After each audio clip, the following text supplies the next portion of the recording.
Well, you called me for a voiceover audition for Correct. Coca-Cola. That's right. And I auditioned actually for your wonderful husband, Mr. Harvey Kalmenson.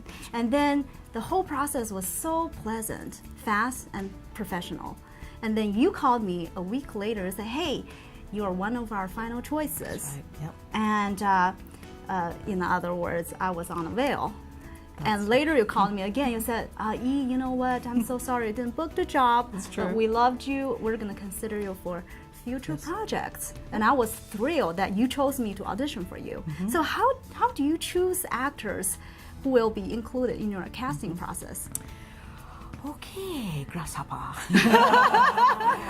All right. Sorry you asked. Actually, let's keep it precise here. I'm channeling my husband Harvey, who's very precise. You know. Have you heard of a concept called typecasting? Typecasting, well, some people wince when they hear it, but we call it truth casting. We believe in truth. Bring in actors who, by nature, are what we are looking for. Isn't that great? That says to you, I don't need to be all these things. So often people in this town think to get into voiceover you need to do a variety of voices. But quite frankly, I'm going to give you a figure that's staggering. There are 23,000 actors in our voiceover database. Wow. Yes. Most of them are based in Los Angeles. Many are in New York. There are some who travel around the nation. But that number is staggering. And not to depress anybody out there, the reason I share that number is what that tells you about Los Angeles in the voiceover community is that it's a market of specialists, not generalists. So like you have a specialty. It's Mandarin Chinese. Right. Got it. So I'm one of your talents. Exactly. So what happens is we're not agents. We don't represent people. The producers who produce any content call us and say, we're looking for the real McCoy of what it is.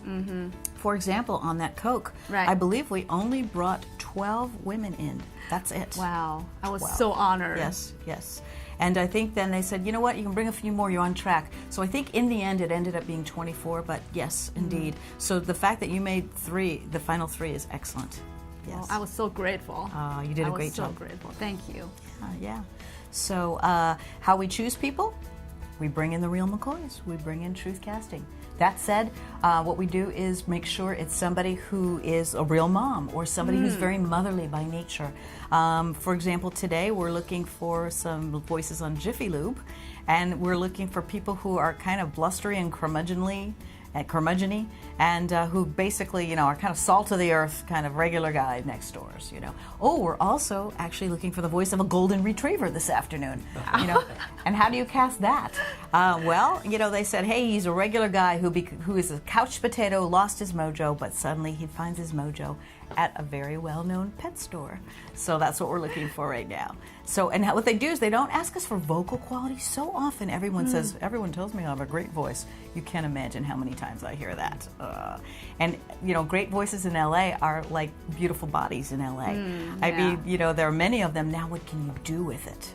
So acting skills are a driving force. So what we're looking for, say, for the golden retriever are, people who by nature kind of are sort of playful characters, and also they have a great acting skill of expression, and he can go from losing his mojo to gaining his mojo.